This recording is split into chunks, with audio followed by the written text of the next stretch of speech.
Suite à ces 2 premières journées, hier et avant-hier, et à vos travaux de ce matin, le temps est venu d'entendre, en guise de conclusion, plusieurs intervenants. Donc pour commencer, notre grand témoin, Pascal Marquet, qui est président du Comité national d'expertise de l'innovation dans l'enseignement agricole.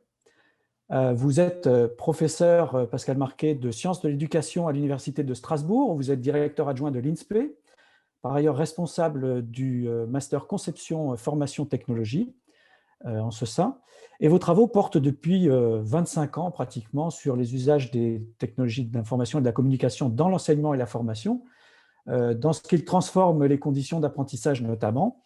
Et vous êtes notamment l'auteur de la théorie des conflits instrumentaux qui rend compte de la plupart des difficultés que les apprenants rencontrent quand les TIC sont supposés faciliter l'acquisition de nouvelles connaissances ou la construction de nouvelles compétences. Pascal Marquet, vous avez accepté la responsabilité et la mission de nous proposer une synthèse de ces rencontres, euh, auxquelles vous avez participé tout au long de ces 3 journées en tant que grand témoin. Et le moment est donc venu de vous entendre dans le cadre de cette séquence de clôture de ces 3e rencontres nationales de l'innovation pédagogique. C'est à vous. Merci beaucoup pour cette introduction.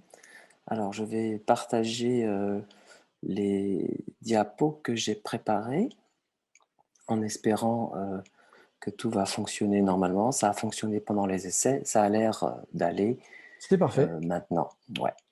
Alors, écoutez, comme vous l'avez dit, j'ai assisté à ces 2 journées et je vous en propose donc une synthèse sous ce titre: 50 ans de TIC et 1 an de crise sanitaire, quel risque de réduire l'innovation pédagogique au numérique? Alors, quelle journée, n'est-ce pas? Là, je ne les vois plus combien nous sommes, mais nous étions une centaine, plus d'une centaine au démarrage de ce webinaire et il y avait en tout 600 inscrits, plus de 350 participants simultanés. Nous avons eu 2 conférences plénières avec 2 figures importantes de la communauté francophone, une table ronde avec quelques-uns des membres du Comité national d'expertise de l'innovation pédagogique, je reviendrai dessus tout à l'heure, 7 séries d'ateliers, des centaines de ressources mises à disposition, des mini-conférences, mais aussi des productions. Sans oublier la trentaine de dessins de Barbara Covin, et puis cette tentative de lien entre les ateliers, les conférences et la table ronde que je vais essayer de faire, même si l'exercice est difficile parce que je n'ai malheureusement pas pu assister à tous les ateliers dans toute leur richesse. J'ai navigué entre hier après-midi et avant-hier après-midi dans les ateliers. J'avais le privilège de pouvoir le faire. Et en tendant l'oreille aussi discrètement que possible, eh bien, j'ai repéré un certain nombre de points sur lesquels je vais revenir. Alors, ce que je vous propose dans les 30 prochaines minutes à peu près, c'est d'abord peut-être de redire un mot sur le comité que j'ai le plaisir de présider. Je vous parlerai aussi un petit peu de l'endroit d'où je parle. Grand témoin, oui, mais de quoi? Je pense que ça vous aidera à comprendre mon point de vue et peut-être aussi à vous positionner. Si vous êtes d'accord, ben, pourquoi pas? Et si vous n'êtes pas d'accord avec ce que je vais dire, ça peut aussi s'expliquer par nos trajectoires différentes. Et ensuite, j'ai repris le titre de ces rencontres: Éduquer, former, innover, avec ou sans le numérique dans une société numérisée. Et puis je vais pointer chacun des éléments du titre: dans une société numérique, éduquer, former, innover avec ou sans le numérique, pour déboucher sur le sous-titre de cette intervention et proposer quelques pistes pour aller plus loin, quelques pistes de réflexion. Alors, sans mentir, je pense qu'on en a pour plusieurs dizaines d'années à essayer de répondre à ces questions. Et je ne serais pas étonné que les prochaines rencontres et celles d'après encore nous y aident. Alors, Le Comité national d'expertise de l'innovation pédagogique, ça a été rappelé au début des rencontres. Il a été institué par un décret, il est dans la loi.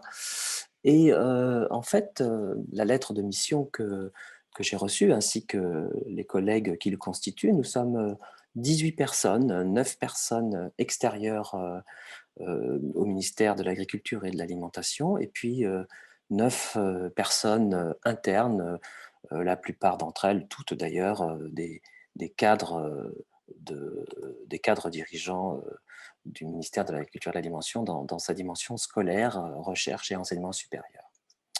Et donc notre mission est une mission en réalité de proposition, c'est-à-dire que nous sommes à l'écoute de la politique, de la stratégie. Nous nous réunissons plusieurs fois par an, nous visitons des établissements et puis il est attendu de nous que nous fassions des propositions avec un certain nombre de points sur lesquels nous devons porter notre attention. C'est la deuxième partie de cette diapositive.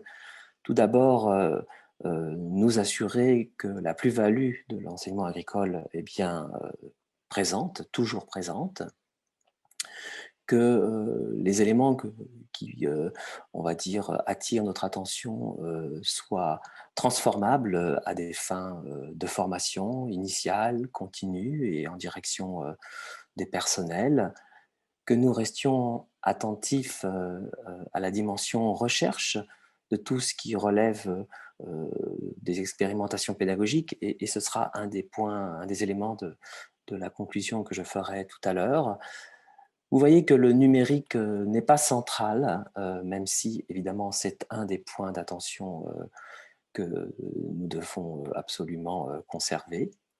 Et puis le dernier aspect, et non des moindres, eh bien, c'est finalement les ambitions portées en direction de la jeunesse et l'élévation du niveau d'éducation et d'instruction des populations, puisqu'il s'agit de voir tout ce qui peut contribuer à la poursuite d'études dans l'enseignement supérieur, quelle que soit la forme de cette poursuite d'études. Donc vous voyez que ce sont des missions très très larges, et nous ne sommes comment dire, pas trop de 18 pour essayer de veiller à tous ces aspects et d'apporter, lorsque c'est possible, quelques éléments de réflexion et de formuler quelques propositions. Alors, ce que je vais faire cet après-midi ne relève pas, on va dire, de l'activité stricte du comité, mais voilà, je pense que ça y participe, et donc je suis heureux de pouvoir le faire en votre présence. Et je profite encore de cette partie introductive pour remercier les organisateurs et le ministère de m'avoir comment dire, permis d'assister à l'ensemble de ces rencontres.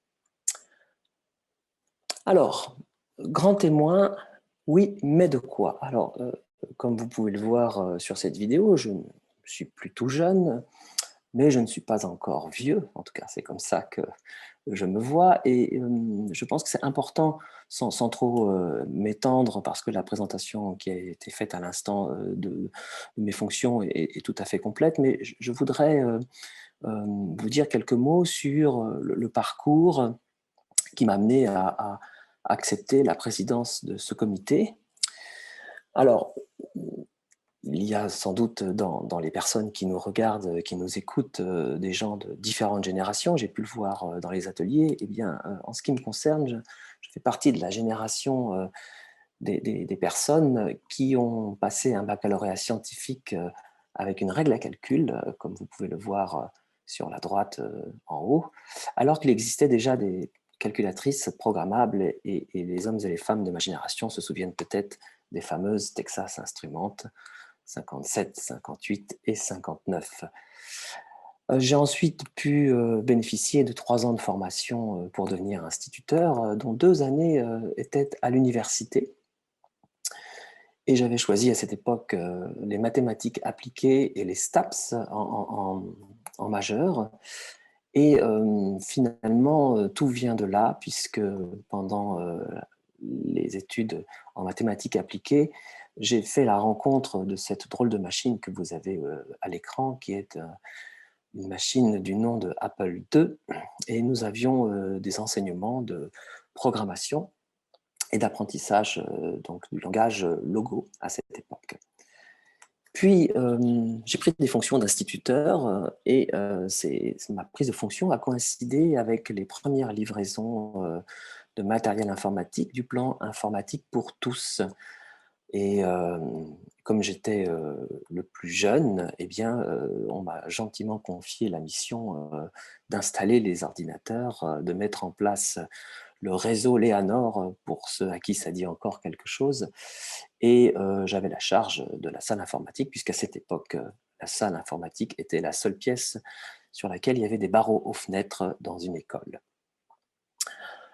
J'ai pu aussi être formateur dans l'un des premiers IUFM de France et avoir une déjà longue carrière d'enseignant-chercheur avec différentes fonctions, directeur de labo, doyen de faculté, évaluateur pour un certain nombre d'organismes, jusqu'à qu'il me soit proposé de présider ce comité.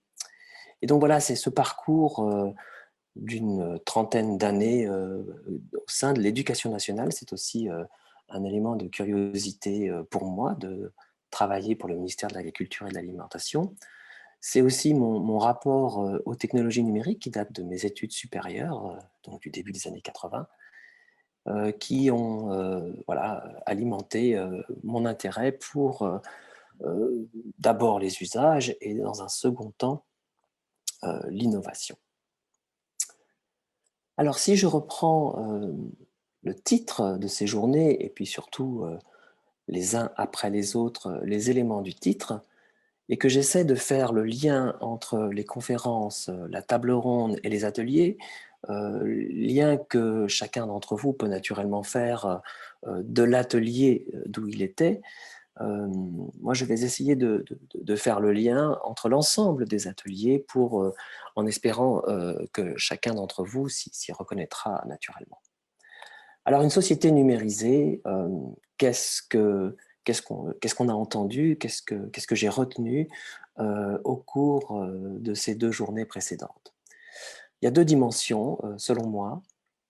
La numérisation des métiers de l'agriculture et par conséquent, la nécessité de former aux méthodes, techniques et outils actuels. Avec, évidemment, comme ça a été dit dans certains ateliers, la question de l'informatisation de certaines tâches, la transformation des gestes professionnels, le développement de nouvelles compétences et les apports des technologies numériques à la transition agroécologique. Donc là, on a toute une dimension de la numérisation qui n'est pas pédagogique. Et c'est précisément le deuxième point. La numérisation, alors j'ai mis forcé parce que la question du contexte de la crise sanitaire, évidemment, a occupé beaucoup d'échanges. Numérisation forcée de l'enseignement et de l'apprentissage, avec des points qui ont été abordés, débattus, préparation, formation des enseignants, alors dans la dimension formation initiale, formation continue, mais, et ça a été un constat, pas forcément un regret, le système D, notre communauté s'est très très rapidement mise en ordre de marche pour cette fameuse continuité pédagogique. Et donc cet ordre de marche consistait dans la rescénarisation des enseignements, la formalisation des démarches, l'actualisation des supports, l'hybridation des cours, avec des constats selon lesquels nos élèves, vos élèves, dits digital native, eh bien, ont des usages personnels du numérique qui ne sont pas forcément les usages scolaires, sans, comment dire, éluder la question de la fracture numérique qui a été abordée de nombreuses fois. Cette numérisation forcée a remis au premier plan l'importance de la relation pédagogique qui prenait d'autres formes, et puis a posé aussi le problème de l'autonomie pour apprendre, qui ne s'improvise pas, et quelques notions, concepts ont pu, ça et là, être discutés, l'autorégulation et la motivation. Donc voilà les questions, les points qui ont été discutés débattu autour de cet élément du titre, la société numérisée. Si l'on passe maintenant à éduquer, former, et donc vous commencez à comprendre la logique de mon propos, hein. Il y a à chaque fois deux éléments. Sur éduquer, ce que nous avons entendu, ce dont il s'est agi au cours de ces 2 jours, et notamment à travers l'une des conférences, c'est l'apprentissage de la programmation, mais évidemment, ça n'a pas été repris tel quel. Évidemment, il y a l'apprentissage des langages de programmation, mais il y a aussi la programmation de machines au service des métiers, la programmation de robots. La compréhension aussi des intelligences artificielles, c'était aussi l'une des conférences. Et puis, à travers la table ronde, l'éducation à l'esprit critique, la question épineuse de la valeur de vérité des sources. Est-ce que c'est du savoir savant? Est-ce que ce sont des pratiques sociales de référence? Est-ce que ce sont des opinions, des croyances? Ou est-ce que c'est de l'information, des informations délibérément fausses? Et je corrigerai la diapo au moment de la déposer. La question aussi des phénomènes d'addiction a fait l'objet d'échanges, lutter contre le harcèlement. Et puis, lorsque les élèves sont chez eux ou lorsque l'enseignement se fait en présence 1 semaine sur 2 pour des questions de jauge, les risques de désynchronisation, donc des enfants, des adolescents qui se couchent de plus en plus tard, se lèvent de plus en plus tard, et puis évidemment la crainte du décrochage scolaire, avec pour seule réponse le maintien du lien avec les élèves, entre les élèves, avec les parents. Donc tout ça, ce sont vraiment des questions que je place sous la rubrique éduquer, qui ont été abordées à différents moments et qui, je crois, caractérisent les échanges de ces 2 jours. Former les élèves, former les enseignants. Alors j'ai un petit peu déformé le verbe former, en tout cas j'ai étendu sa zone d'influence. Alors ça a été dit, hein, informer n'est pas former. Effectivement, la disponibilité de l'information, ça n'est pas l'élaboration de connaissances. Et là, peut-être que j'ai un petit regret personnel. J'ai l'impression, mais c'est peut-être aussi un effet du temps que je n'ai pas passé dans certains ateliers. Je pense qu'on n'a pas assez discuté de l'articulation entre sources, ressources et leur didactisation, c'est-à-dire comment est-ce qu'un enseignant peut se réapproprier des ressources qui ne sont pas de lui et comment est-ce qu'ensuite il peut les scénariser. Et donc là, il y a tout je crois, un chantier collectif qui s'ouvre devant nous.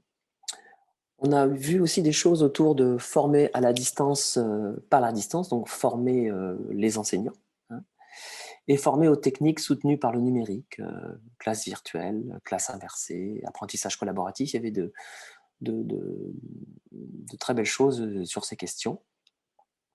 Certains d'entre vous aussi ont abordé la question de, lorsque les élèves sont à distance, la tentation de contrôle. Comment est-ce que, au-delà de l'obligation de contrôle et de la responsabilité qu'ont les établissements envers leurs élèves, comment est-ce qu'on règle cette question du contrôle à distance et contrôle de présence, contrôle des connaissances? J'y reviendrai tout à l'heure. Et puis, ne les oublions pas, les parents font partie, on va dire, de notre communauté éducative et se posent toujours les mêmes questions et de manière peut-être un peu plus forte, leur accès à l'ENT, la mise à niveau de l'ordinateur familial, comment est-ce qu'on est sûr que les parents suivent le travail qu'on fait avec leurs enfants et comment est-ce qu'ils prennent leur place dans justement la communauté éducative.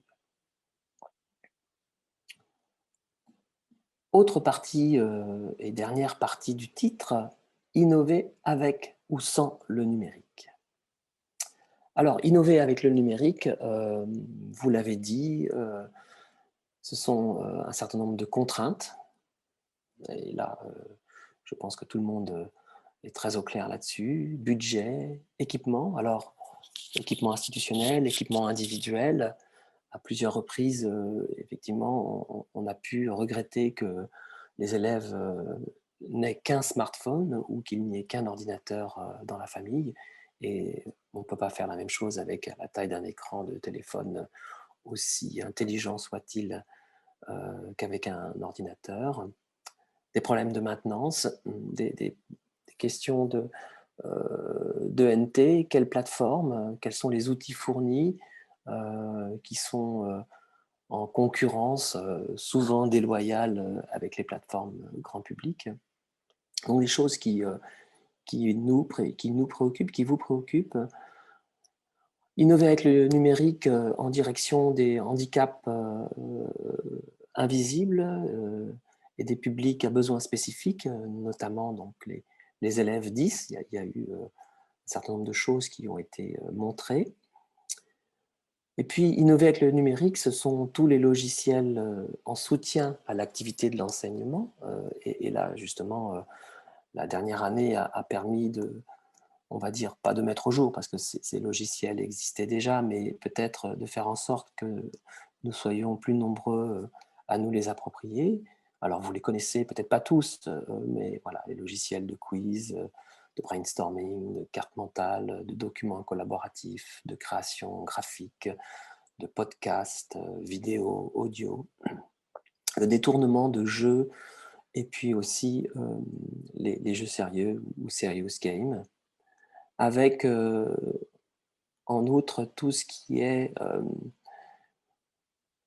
les technologies interactives, et derrière technologie interactive, eh bien, nous mettons la réalité virtuelle, la réalité augmentée, les simulations immersives. Donc voilà, ces journées et puis cette année écoulée a permis de voir se développer un certain nombre de choses autour de ces 4 points que je viens d'évoquer. Mais c'est un aussi des points de bascule sur lequel je voudrais insister, c'est que l'innovation ne se réduit pas au numérique, et le titre de ces journées était choisi à dessein, puisque il est toujours possible, il est toujours nécessaire d'innover sans le numérique. Et là, nous avons vu, lu, entendu des choses très intéressantes autour de la pédagogie coopérative, la pédagogie du projet, la pédagogie différenciée, et toutes les pratiques qui s'appuient sur plus d'un siècle de tradition de démarches alternatives, et pour lesquelles on sait que l'enseignement agricole est particulièrement actif. Et puis des innovations qui remettent au premier plan des notions ou des idées comme celle des intelligences multiples, la gestion des émotions, la mise en place d'espaces modulaires, travailler sur les relations entre catégories de personnel lorsque on n'est plus dans les mêmes locaux. Et bien finalement on s'aperçoit que les autres catégories de personnel sont utiles à notre travail, la coéducation, donc des choses qui sont dans les préoccupations d'un certain nombre d'entre vous. Innover, c'est aussi défricher les nouveaux domaines d'enseignement qui sont liés à l'évolution des métiers. Et ce sont aussi toutes les démarches centrées élèves, je les ai appelées comme ça, et dans lesquelles eh bien, on est au service de l'implication des élèves, de l'intérêt pour des contenus qui ne sont pas toujours passionnants, même s'ils sont indispensables. Et puis des démarches aussi qui sont au service de la construction du projet de soi, pour reprendre un terme un petit peu jargonneux, mais qui dit bien ce qu'il veut dire, du projet de soi que l'élève peut avoir. Donc voilà comment je réarticule tout ce que nous avons entendu, ou tout ce que nous aurions pu entendre s'il avait été possible à chacun d'entre nous de fréquenter tous les ateliers et d'assister à l'ensemble de ces journées. Chose que vous pourrez faire évidemment en consultant naturellement les descriptions d'ateliers, en les reconsultant, ou en écoutant et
solidarité nouvelle autour justement de la constitution des ressources, de leur partage et aussi de leur exploitation.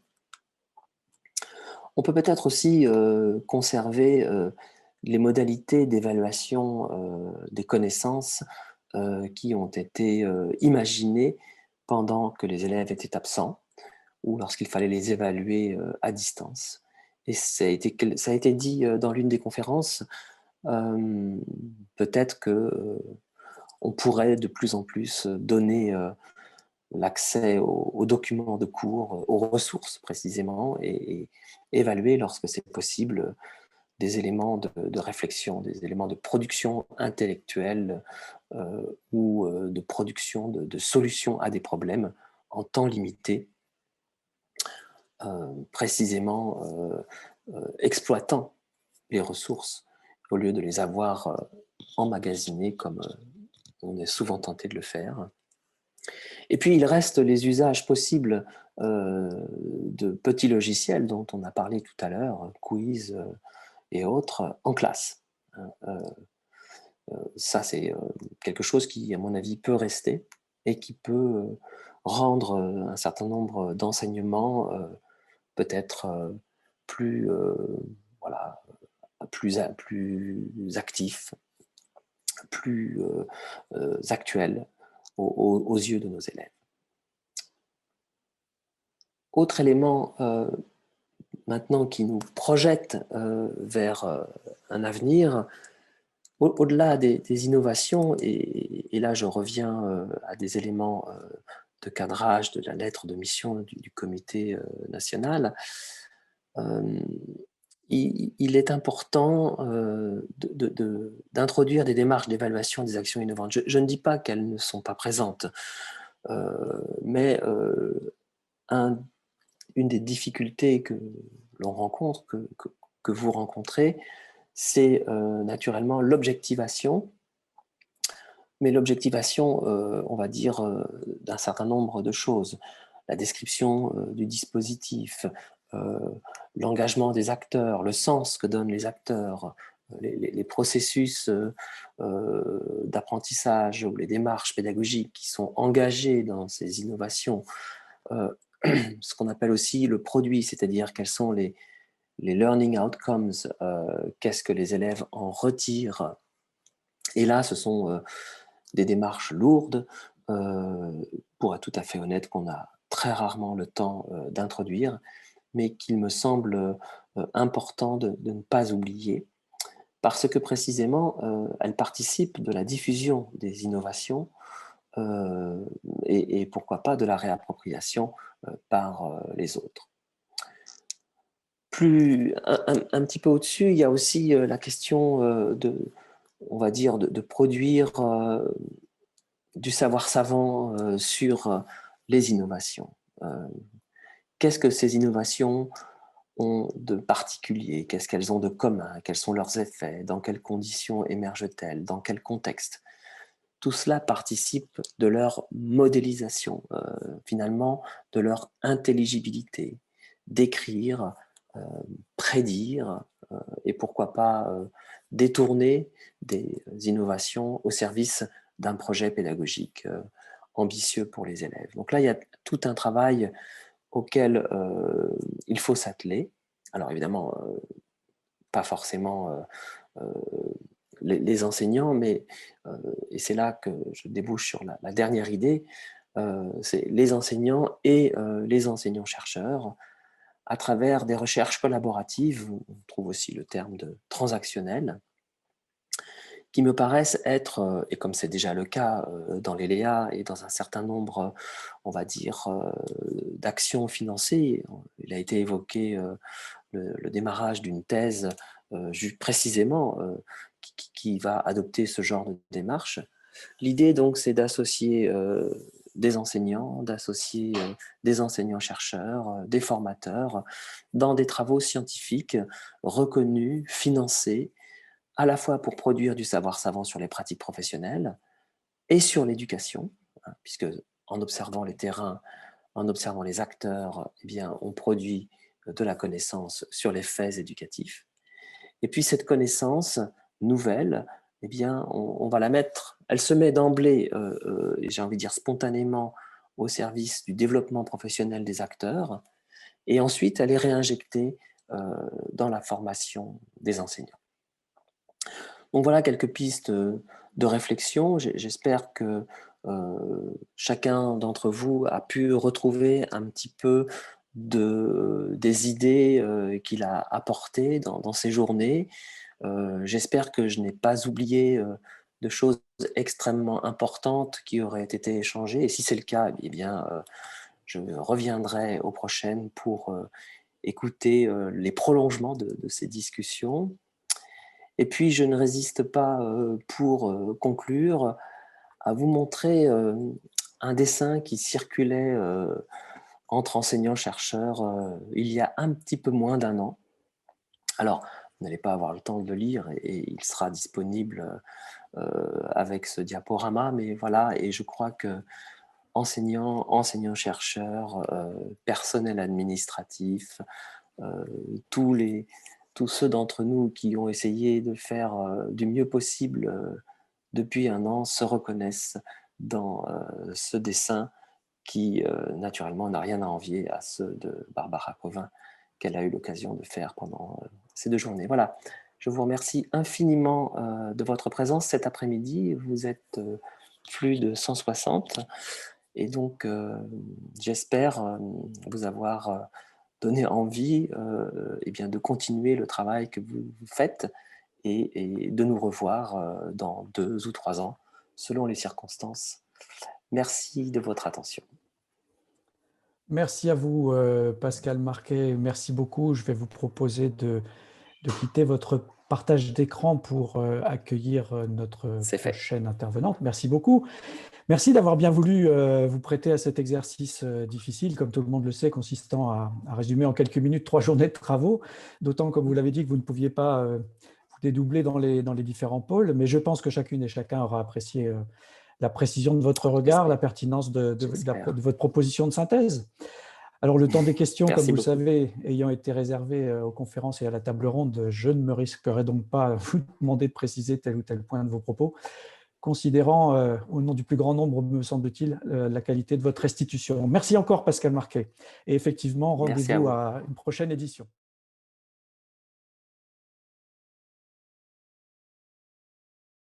Pour conclure, donc, comme prévu et comme je venais de vous le proposer, Madame Croyère, merci de bien vouloir prendre la parole. C'est vous qui aurez le mot de la fin de cette 3e rencontre de l'innovation pédagogique. Merci, je vais aller vite. Merci à tous, c'est un honneur. C'est vrai qu'il me revient en tant que sous-directrice et représentante de la Direction générale de l'enseignement et de la recherche de clore ces rencontres nationales aujourd'hui. Alors rassurez-vous, un court propos puisque vous êtes en ligne pour certains depuis mercredi midi. Ce mot de rencontre, il était peut-être moins adapté au final au format, mais j'ai vu ces échanges, la richesse de vos discussions, des questions et des réponses qui se sont mis en place entre les enseignants, les formateurs, les équipes de direction, l'inspection, les représentants des écoles du dispositif national d'appui, la DGER, les DRAF SRFD. Voilà, nous avons pris le temps de se poser 2 jours et demi, c'est rare, loin des servitudes de l'opérationnel, pour réfléchir à ce qu'est la créativité, l'innovation, la coopération, en prenant en compte les difficultés, les incertitudes liées à la période actuelle, mais aussi à la pratique journalière. Ces échanges, ils pourront se poursuivre, je le souhaite, dans les établissements, grâce, et vous l'avez rappelé, Monsieur Cato, aux conférences, aux tables rondes, à toutes les introductions et conclusions, restitution des pôles qui seront mises en ligne sur le site Pollen et sur le site rnip2021.fr. Donc, profitez-en, utilisez-les comme support d'échange dans vos établissements. Et puis, je voulais aussi vous dire que ces échanges, les informations qui ont été livrées, les points de vue de chacun, tout cela nourrira également le prochain séminaire des directeurs d'établissement qui se déroulera en mai prochain. Un des 4 grands thèmes qui a été retenu, un des 4 grands sujets de fond qui sera traité, c'est un thème autour de justement quelles sont les modalités pratiques, quels sont les leviers pour plus encore renforcer les pratiques pédagogiques et éducatives innovantes dans nos établissements. Donc voilà, tout cela servira à nouveau et c'est très bien ainsi. Voilà le temps des remerciements. Pour remercier tout d'abord, et vraiment un grand merci, plein d'admiration de ma part et de tous les collaborateurs de la DGR à l'équipe de l'Institut Agro du site de Florac, son directeur, ses personnels, notamment Christian Reich en tant que coordinateur, Martine Pédula et Élodie Piémont qui ont géré voilà, toute cette partie organisationnelle.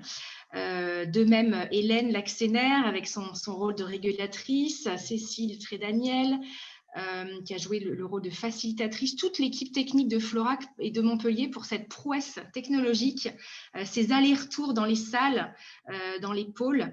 Merci d'avoir assuré le bon fonctionnement des événements.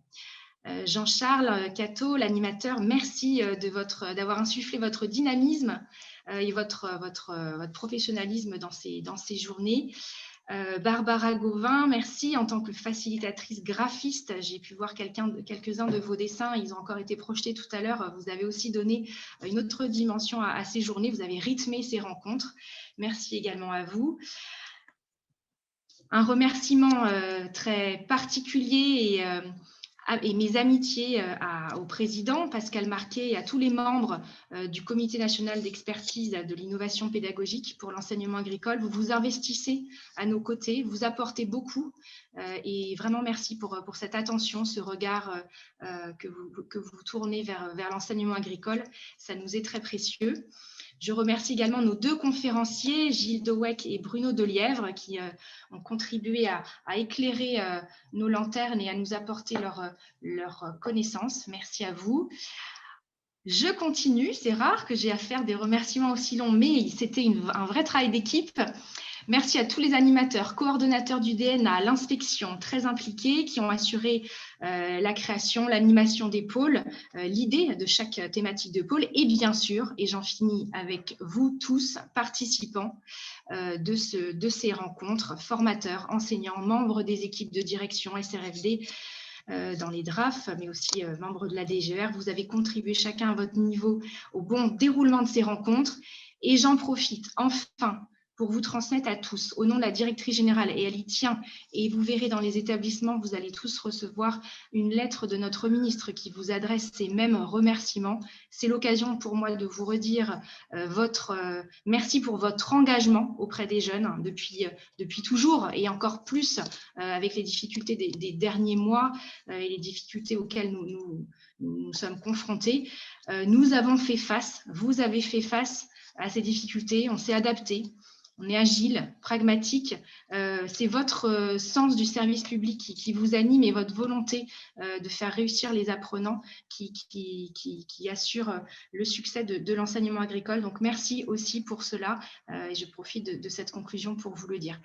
Rendez-vous aux 4e rencontre de l'innovation pédagogique que l'on fixera a priori fin 2023 ou début 2024. Voilà, nous espérons. Merci encore et à bientôt. Au revoir.